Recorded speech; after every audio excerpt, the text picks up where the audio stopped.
नमस्कार दोस्तों, कैसे हो आप लोग। उम्मीद करता हूँ सभी लोग अच्छे होंगे। तो गाइज, आज की वीडियो में मैं बहुत ही अच्छे तरीके से सारी चीज़ें देखिए, अगर इस वीडियो से आपको कुछ फ़ायदा होगा और आपको लगेगा कि नहीं इससे एक्स्ट्रा चीज़ें और भी बताई जाए, तो मैं आपको आगे वीडियो इसी तरीके का और भी लेकर आऊँगा। बट इस वीडियो के अंदर मैं कोशिश किया हूँ कि 2 लाख तक का लोन अगर हो तो उसे किस तरीके से चुकाया जाए, कहाँ पर फोकस करना है, किस कंडीशन में बात को समझना है। क्योंकि देखिए, लोन बहुत तरीके के होते हैं, कर्ज बहुत तरह के होते हैं। हम उन कर्जों से कैसे निपटारा पाएंगे, ये हमारे लिए ज़रूरत होता है। बहुत सारी ऐसी चीज़ें हैं लाइफ में, देखो अगर हम बात करेंगे तो बात करने में बहुत सारी चीज़ें बातें होंगी। बट अभी फ़िलहाल के लिए फोकस करते हैं। मैं आपको एक सिनारियो समझाने की कोशिश करूँगा। अगर ये पैटर्न और ये चीज़ें आपको समझ में आएगी, कमेंट जरूर करना, तो ही मैं आगे और भी चीज़ों पर फोकस करूँगा। तो दोस्तों, स्क्रीन पर आपको दिख रहा है द फास्टेस्ट वे टू पे ऑफ डेप्ट। कर्ज से जल्दी निपटारा पाना हो तो क्या आखिर तरीका होगा, किन तरीकों से हम जो है कर्जों से बाहर निकलेंगे। बहुत सारे हैं, बहुत सारे मेरे भाई मेरे दोस्त ऐसे लोग हैं जो कि कम समय में अच्छे खासे लोन में दब गए हैं, अच्छे खासे उनके पास डेप्ट हो चुका है, इनकम ऑफ सोर्स लिमिटेड है और उन लिमिटेड में भी उनके पास और भी इतने सारे एक्सपेंसेस हैं कि वो कर्ज चुका नहीं पा रहे। तो उन सारी चीज़ों को समझते हुए मैं आपको ये बात अभी बताने वाला हूँ। सबसे पहले हम लोग बात करते हैं यहाँ पर कि ड्यू टू डेप्ट, डेप्ट का रीज़न क्या था। ठीक है, मैंने यहाँ पर लिखा there are many reasons why you might be in डेप्ट। मतलब कि कर्ज में होने के बहुत सारे कारण हो सकते हैं। हो सकता है कि कोई किसी को कुछ बीमारी हो जिसकी वजह से उन्हें लोन लेना पड़ गया अचानक से, और वो अपनी सैलरी में या जो भी इनकम करते हो उससे वो पे नहीं कर पा रहे हैं, सिर्फ और सिर्फ ईएमआई भरते जा रहे हैं। ये एक रीजन हो सकता है। दूसरा, ये जो वीडियो है ये उन भाइयों के लिए खास तौर से है जो लोग अभी कहीं बाहर के जगहों पे जॉब करते हैं। जैसे कि मान लीजिए कोई दिल्ली जॉब कर रहा है, कोई जयपुर कर रहा है, कोई बेंगलोर कर रहा है। बहुत सारे दोस्त, बहुत सारे भाई ऐसे होंगे जो बाहर, घर से बाहर आकर जॉब कर रहे होंगे। हो सकता है कि किसी की शादी के में जाने के लिए आप लोगों ने कुछ पैसे लोन लिए होंगे या क्रेडिट कार्ड का कुछ तो होगा, जिसके वजह से वो चीज़ें बढ़ते बढ़ते आपकी जो लोन अमाउंट है वो 2 लाख के आसपास पहुंच चुकी है। बहुत सारे रीजंस, ठीक है, समझ रहे हैं। किसी की शादी में खर्चा, या अकस्मात कोई बीमारी हो, या आईफोन आजकल के नया ट्रेंड चल रहा है जिस तरीके से दिखावे का। मैं आपको ये नहीं कह रहा हूँ कि आप दिखावा करते हो, बट आज का ट्रेंड है। लोग कहते हैं ना, जो दिखता है वो बिकता है। तो जब हम एक अच्छे मल्टीनेशनल कंपनीज में आप लोग काम करते हो तो वहाँ पे क्या होता है, जब आप देखते हो सामने वाले 2-4 लड़के, उनके पास अच्छे फ़ोन हैं, अच्छे कपड़े, अच्छे बैग हैं, अच्छे बाइक से आते हैं, या कुछ भी हो सकता है, ठीक है, तो उन कंडीशंस को समझने की कोशिश करनी चाहिए। ये जो वीडियो है ये खास तौर से उन लड़कों के लिए है जो अभी शादीशुदा नहीं है, कहीं बाहर जॉब कर रहे हैं और उनके पास अच्छे खासे लोन अमाउंट की वजह से अच्छे खासे वो डेप्ट में पहुंच गए हैं, जहां पर उनको लगभग 2 लाख रुपए तक का कर्ज चढ़ गया है। अब उसको निपटारा कैसे किया जाए, तो बहुत सारी चीज़ें। देखिए दोस्तों, अगर आपको कर्ज से बाहर निकलना है तो आपको थोड़ा सा कहीं ना कहीं किसी ना किसी बात पे कॉम्प्रोमाइज़ तो करना पड़ेगा, जहां पर हम सोचते नहीं है। अगर आप दिखावे में पड़ोगे ना, कहते हैं अगर आप दिखावा करोगे तो दिखावे से आप लोन नहीं पूरा कर पाओगे। एक बार कर्ज मुक्त होकर जिंदगी जीने की कोशिश करो, फिनेंशियल प्लानिंग करो, क्योंकि आगे आपको लाइफ में बहुत कुछ करना है। बहुत सारी ऐसी चीजें हैं जिससे आप आगे बढ़ सकते हो, लेकिन जो ये कर्ज है हमें आगे बढ़ने नहीं देता। तो ड्यू टू डेप्ट का रीजन समझ गए होंगे, बहुत सारी चीजें होंगी। बहुत सारे ऐसे मेरे भाई भी होंगे, बहुत सारे ऐसे दोस्त, बहुत सारे ऐसे लड़के होते हैं जो कि गर्लफ्रेंड्स के चक्कर में लोन में आ जाते हैं, कर्जे में आ जाते हैं। गर्लफ्रेंड को फ़ोन दिलाना है, उसको बाहर घुमाना है, उसको अच्छे खाना खिलाना है, और इन सारी वजहों में सिर्फ दिखाने के लिए, ताकि वो खुश रहे, उस चक्कर में वो अच्छे खासे कर्ज में चले जाते हैं। गाइज, एक बात याद रखना, अगर आपकी गर्लफ्रेंड है और आप किसी से प्यार करते हो, अगर आप उस पर खर्च करते हो और वो हंसी खुशी आपसे खर्च करवाती है, ये जानते हुए भी कि आप कर्ज में हो, तो वो आपके लायक है ही नहीं। आप उसे छोड़ दो आज, अभी, इमीडिएटली। क्योंकि अगर कोई आपकी सच्ची साथी होगी ना, वो आपको आगे बढ़ने के लिए प्रेरित करेगी, आपके खर्चों पे अंकुश लगाएगी, आपको रोकने की कोशिश करेगी, न कि आपसे बढ़ बढ़ के खर्चे करवाएगी। बाकी आप समझदार हो, आप समझ सकते हो। आइए अब थोड़ा सा हम लोग आगे बढ़ते हैं। अब देखिए, यहाँ पर बहुत सारी चीजें हैं। मैंने लिखा प्राइवेट और बैंक्स, ये लोन के मतलब वो है कि देखिए, प्राइवेट का मतलब हो गया कि कुछ लोन्स ऐसे होते हैं, जैसे कि प्राइवेट का मतलब हो गया जो एप्स के थ्रू बहुत सारे मेरे भाई जो है आज के डेट में बहुत ही इजीली जो है आप लोगों को लोन जो है मुहैया हो जाता है। जैसे कि बहुत सारे ऐप्स हैं, उन ऐप्स पे जाओ, ज़्यादा कुछ नहीं करना है, पैन कार्ड डालो, वेरिफिकेशन होगा, तुरंत फटाफट बोलेगा कि 10,000 का जी 10K आपको लोन मिल जाएगा। समझना बात को, 10K का आपको लोन कहेगा कि अप्रूव हो गया, उसमें आपको टोटल मान लो आपको मिलेगा 8200 या 8800, मान लो इतने पैसे जो हैं आपको लोन अमाउंट, यानी 10,000 रुपये आपने लिया और आपके अकाउंट में कितने पैसे आए, 8,850 रुपये। पहले ही उसने लगभग 1,150 रुपये काट लिए हैं, ठीक है।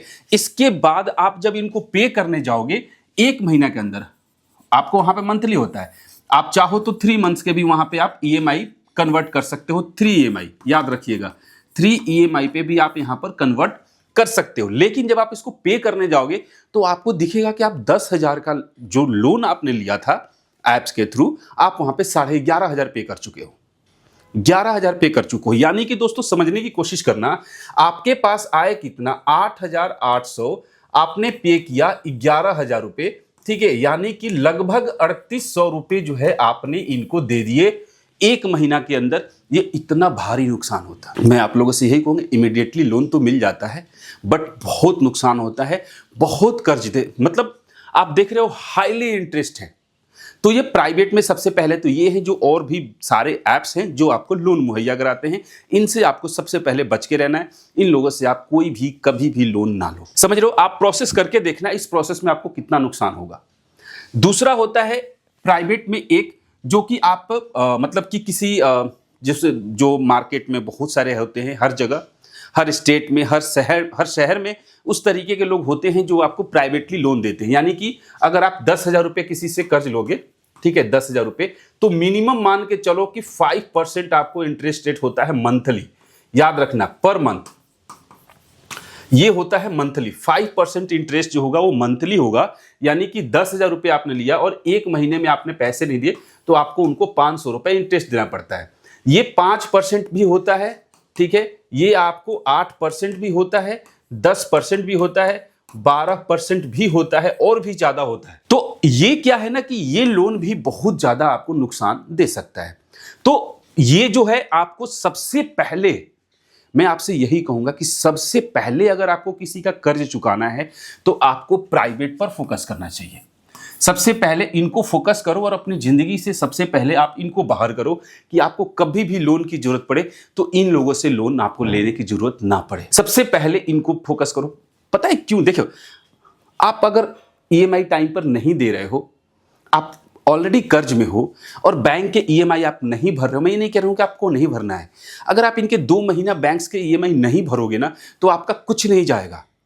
क्रेडिट स्कोर आपका ऐसे ही गिरा हुआ है, सिविल स्कोर आपका ऐसे ही गिरा हुआ है।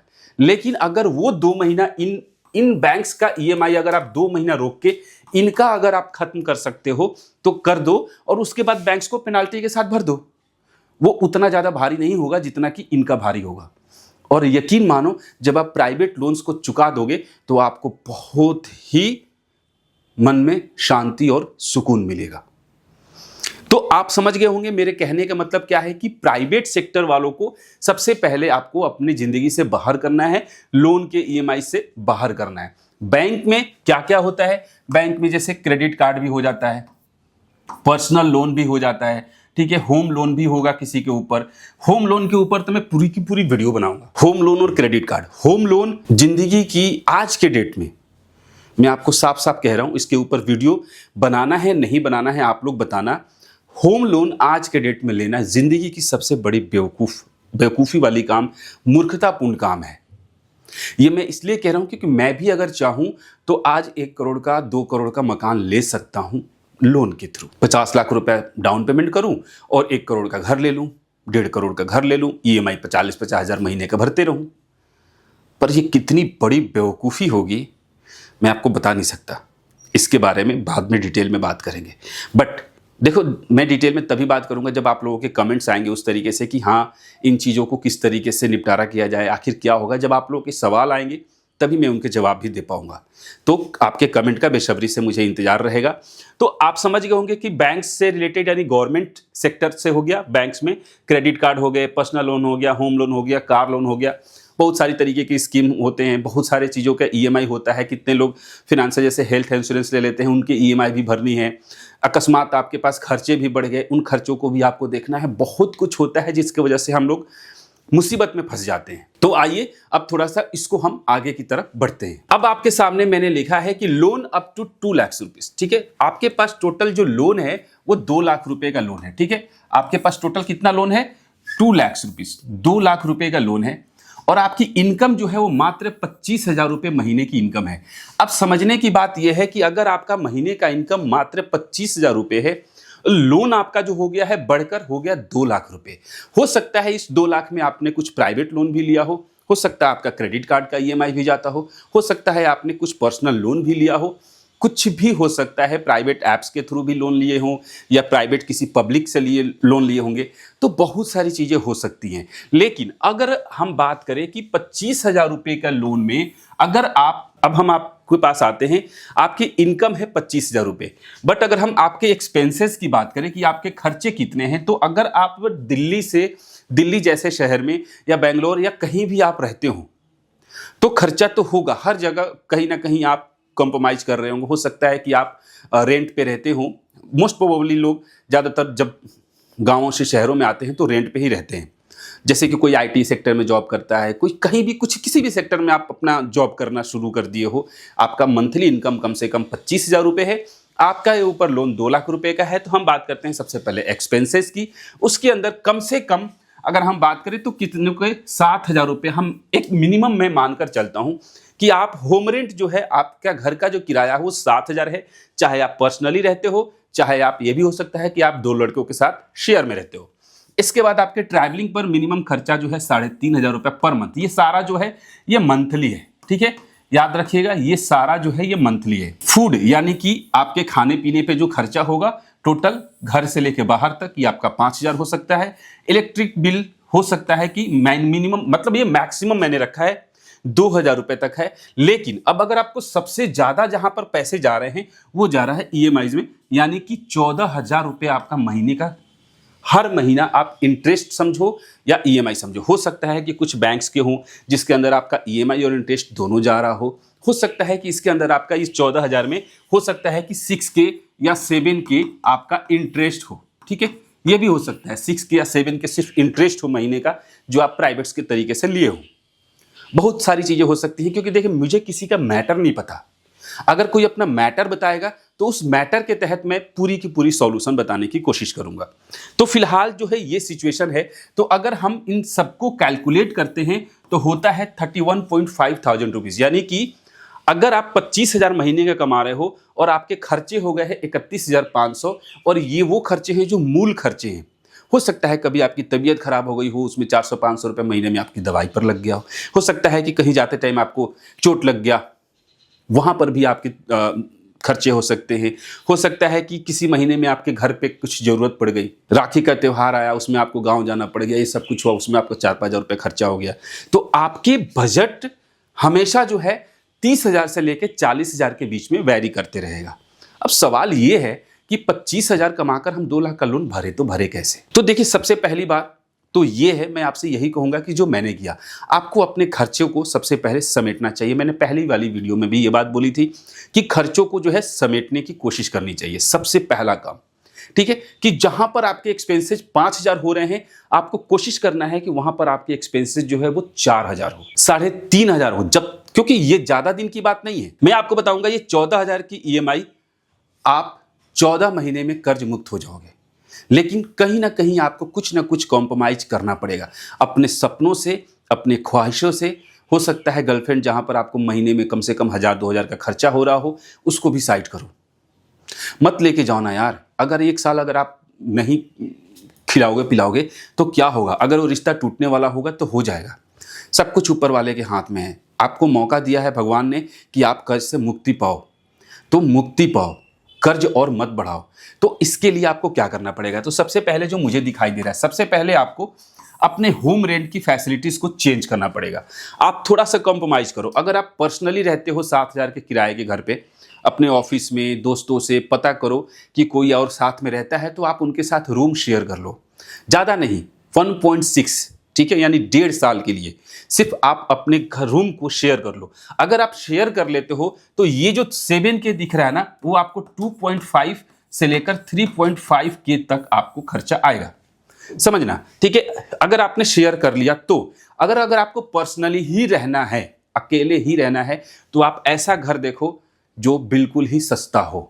ऐसे भी होते हैं जहां पर एक रूम मिलता है, उसी में किचन वगैरह होता है, एक रूम के अंदर और एक लैट्रिन बाथरूम अलग होता है। बहुत जगह ऐसे मिलते हैं, छोटे छोटे लॉज भी मिलते हैं, आपको कॉम्प्रोमाइज करना पड़ेगा। तो आपने क्या किया, 7K को आपने कर दिया 4K। आपको कम से कम 7K को 4K तक लेके आना है, यानी कि घर का खर्चा आपको जो होम रेंट है वो 7,000 से 4,000 तक लेके आना है, किसी भी कीमत पर आपको वो करना पड़ेगा। प्लस ट्रैवलिंग का आपको काम करना है। जैसे कि देखिए, दिल्ली जैसे शहरों में हर जगह होता क्या है कि हम मेट्रो से ज़्यादातर सफ़र करते हैं, तो मेट्रो के किराया भी बढ़े हुए हैं। आप अगर कैलकुलेट करोगे तो मेट्रो के कंपैरिजन में बसेस जो है वो थोड़ी सी सस्ती पड़ेंगी आपको। एनुअल नहीं तो मंथली पास आते हैं, मंथली पास आता है। बहुत सारी जगहों पे ऐसा है, जैसे कि मान लीजिए आपका पास आ जाएगा, मान लीजिए 1100 रुपये का आपको बस का पास मिल गया, और 1100 रुपये में आप 1 मंथ, 1 मंथ, ठीक है, किसी भी बस में चढ़ो, किसी भी बस से उतरो, कहीं भी चढ़ो, कहीं भी उतरो, आपसे कोई टिकट नहीं मांगेगा। और ये आपका 1 महीने का होता है 1100 रुपये। और अगर आप इस केस को देखो तो आपका यहां पर बचत कितना हो रहा है, लगभग 2400 रुपये का। यानी आप चाहो तो मेट्रो से कुछ दिन आना जाना बंद कर दो, आप चाहो तो इस खर्चे को कंट्रोल कर सकते हो। प्लस आप घर और ऑफिस को नजदीक में रखो, ऐसे एरियाज में लो, ठीक है। जैसे आप अगर आपकी डिस्टेंस जो है, ट्रैवलिंग की डिस्टेंस जो है वो 1.5 घंटे लगती है, मान के चलो। जैसे आप दिल्ली में रहते हो और आपकी जॉब जो है गुड़गांव में है, आप मान लो नोएडा में रहते हो और आपकी जॉब जो है द्वारका साइड में हो, मतलब कुछ भी हो सकता है। मैं दिल्ली में रहता हूं इसलिए बता रहा हूं। तो जॉब और होम यानी इन दोनों के डिस्टेंस को आपको थोड़ा सा कम करना है, ताकि आपके आने जाने में टाइम की बचत हो, और उस बचत का इस्तेमाल आपको आगे पार्ट टाइम जॉब्स के लिए करना है। क्लियरली आई बात समझ में? क्योंकि कहीं ना कहीं आपको कॉम्प्रोमाइज और मेहनत तो करनी पड़ेगी, और जब तक आप ये मेहनत नहीं करोगे आप कर्ज से बाहर नहीं निकलोगे। तो आप ट्रैवलिंग पर मैक्सिमम जो है आप 1500 से लेकर 1.5K से लेकर 2K तक आपको खर्चा करना है, इससे ज्यादा खर्चा नहीं करना है। कहीं ना कहीं अगर देखो, जब आप सोचोगे तो नहीं होगा। अगर आप ये सोचोगे कि नहीं यार ये पॉसिबल नहीं है, तो सच में पॉसिबल नहीं होगा। लेकिन जिस दिन आपने सोच लिया कि नहीं मुझे खर्चा कम करना है, उस दिन से आपको खर्चा कम करने के तरीके पता चलते जाएंगे। किसी भी काम को करने और ना करने का बहाना होता है। अगर आप किसी काम को करना चाहते हो तो बोलो कि यस मुझे ये काम करना है, आपको पता चलेगा कि आप उस काम को करने लगे हो, वो काम ऑटोमेटिकली आपको रास्ता दिखने लगा है। लेकिन जब आप ना कहकर उस रास्ते को बंद कर देते हो, किसी भी चीज के लिए ना मत कहो। जब आपको कॉम्प्रोमाइज करना है, जब आपको लोन चुकाना है, जब आपको आगे बढ़ना है लाइफ में, तो आपको वो काम करना पड़ेगा, ठीक है। तो आपने क्या किया, 3.5 से आप लेकर आ गए कहां पर, 2K। फूड थोड़ा सा कंट्रोल करोगे, अगर थोड़ा सा भी कंट्रोल करोगे, आपको क्या करना है, सिंपली आपको फूड का मैनेजमेंट ठीक करना है घर पे, ठीक है। आप मंडे से लेकर सैटरडे संडे तक अपने सिस्टम में खाने का एक पूरी की पूरी तरीका चेंज करो। मंडे को आज ये खाना है, ट्यूसडे को ये खाना है, सैटरडे को ये खाना है, वेडनेसडे को ये खाना है, सुबह ये खाना है, दोपहर ये खाना है, शाम में ये खाना है। उससे आपकी डाइट भी फॉलो होगी और आपके फूड में भी कमी आएगी। अगर चाहो तो आप इस 5K को कम से कम 4K या 4.5K कर सकते हो। मैं मानकर चलता हूं कि आपने खर्चा जो है 4.5K कर दिया। इलेक्ट्रिसिटी बिल अगर आप चाहो तो कम से कम 1K से ऊपर आप नहीं लेकर जाओगे किसी भी कीमत पर। अगर आपने एसी लगवा रखा है तो कुछ देर के लिए एसी चलाओ, गर्मी का दिन खत्म हो रहा है, वैसे भी एसी का जरूरत नहीं पड़ेगी, तो आप वहां पर भी ये चीजें मैनेज कर सकते हो। इसके बाद आपके EMIs में कोई भी कटौती नहीं हो सकती है, कभी नहीं हो सकती है कटौती, ठीक है। तो आप EMIs को 14 का 14 ही लिख लो। अब हम इनको जोड़ते हैं, टोटल मैंने एक क्लियर करके लिख दिया, तो आपके सामने होगा 4 और 2 6, 6 और 4 10। मैंने फूड पे जो है वो 4,000 रुपये कर दिया, ठीक है।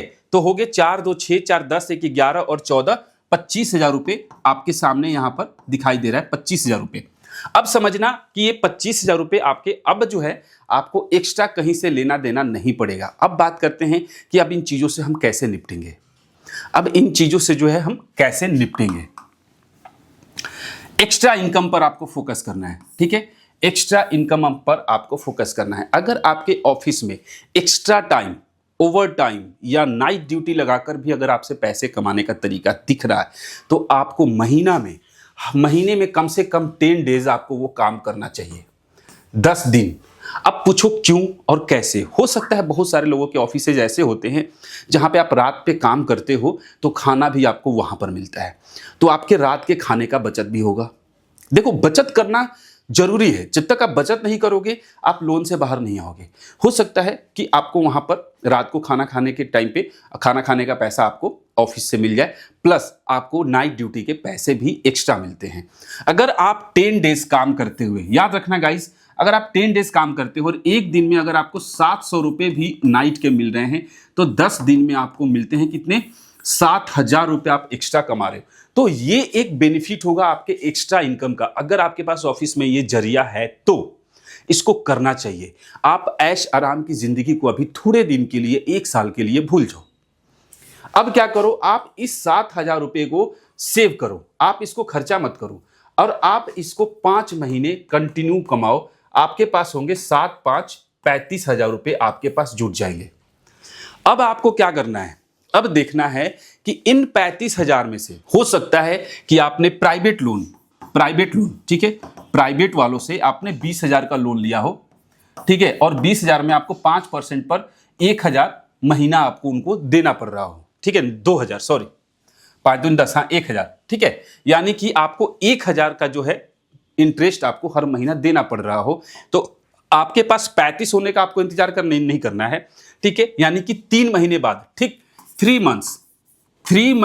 मंथ्स यानी कि 3 महीने बाद आप इनका 20,000 देकर, ठीक है, 20,000 का चुकता कर सकते हो और आपका 1,000 महीने का सेविंग होगा। यानी कि 25,000 में से अब आपको 1,000 बचना शुरू हो गया।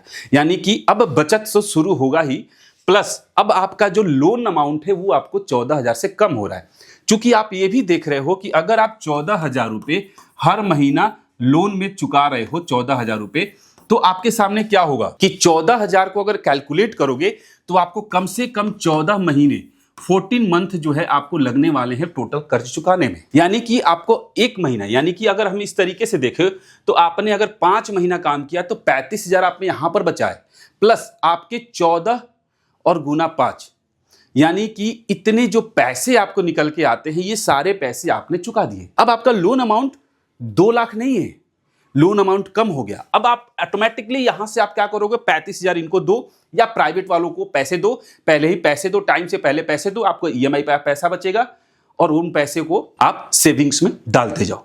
अब हो सकता है कि वो पैसे जो हो ईएमआई पे आपको जो कट रहा हो उनको आप नहीं पे कर सकते, तो अब आपके पास ऑप्शन आता है कि इन पैसे को आप बैंक में ना रखो। हो सकता है, मान लो अगर आपके पास 35,000 रुपये जो है 35 की आपके 5 महीने में 5 मंथ्स में आपने बचा लिए, ठीक है, तो अब आप क्या करो कि इन 35,000 को आप एसआईपी कर लो 1 ईयर के लिए। चाहो तो म्यूचुअल फंड में डाल दो, चाहो तो एसडब्ल्यूपी में डाल दो। किसी भी तरीके से आप अपने अकाउंट में पैसे ना रखो। बैंक अकाउंट में पैसे रखने पे इंटरेस्ट रेट मिनिमम 2.7 से लेके 4.1% मिलता है और वो भी ईयरली, याद रखिएगा, वो भी ईयरली। तो इसलिए इन पैसे को यहां पे इस्तेमाल करो। इसके ऊपर भी अगर आप कहोगे तो इन्वेस्टमेंट के तौर पे मैं आपको वीडियोस लेकर आ जाऊंगा कि किस तरीके से इन्वेस्ट करें तो उनके पैसे हमें ज्यादा से ज्यादा मिलने लगते हैं। तो उस तरीके से भी आप चाहो तो इनकम कर सकते हो। एक्स्ट्रा इनकम के बहुत से तरीके हैं। आप ट्यूशन पढ़ा सकते हो, होम ट्यूशन पढ़ा सकते हो। अगर आप घर और ऑफिस की दूरी कम कर लो तो वहां से क्या होगा कि आपको पास टाइम बचत होगा। आप आस पड़ोस में बच्चों को पढ़ा सकते हो, जहां से आप वहां से भी मंथली इनकम 2 से 3 हज़ार रुपये जनरेट कर सकते हो। आप चाहो तो सुबह सुबह अखबार बेच सकते हो, कुछ भी कर सकते हो। अगर आपके पास बाइक है तो आप जोमेटो की डिलीवरी कर सकते हो। नाइट में कम से कम 2 से 3 घंटा भी अगर आप जोमेटो की डिलीवरी करते हो और अगर एक डिलीवरी पे आपको 50 रुपये भी मिलते हैं और अगर आप डेली रात को 10 डिलीवरी करते हो तो वहां से भी आप 500 रुपये पर डे जनरेट करते हो, जो महीने के 15,000 रुपये होते हैं। दोस्तों बहुत कुछ हो सकता है। एक्स्ट्रा इनकम के बारे में अगर आप सोचोगे तो आप वहां से इनकम सोर्स जनरेट कर पाओगे, नहीं सोचोगे तो नहीं होगा। आज के जमाना में कहीं से भी पैसे कमाए जा सकते हैं, बशर्ते आपको सोचना पड़ेगा। तो फिलहाल ये सारी चीजें थी। अगर इसके ऊपर कुछ भी कमेंट है, कुछ भी आपका सजेशन है, मेरी बातें गलत है सही है, जो भी हो आप कमेंट जरूर करना। मिलते हैं फिर नेक्स्ट वीडियो में, तब तक के लिए जय हिंद।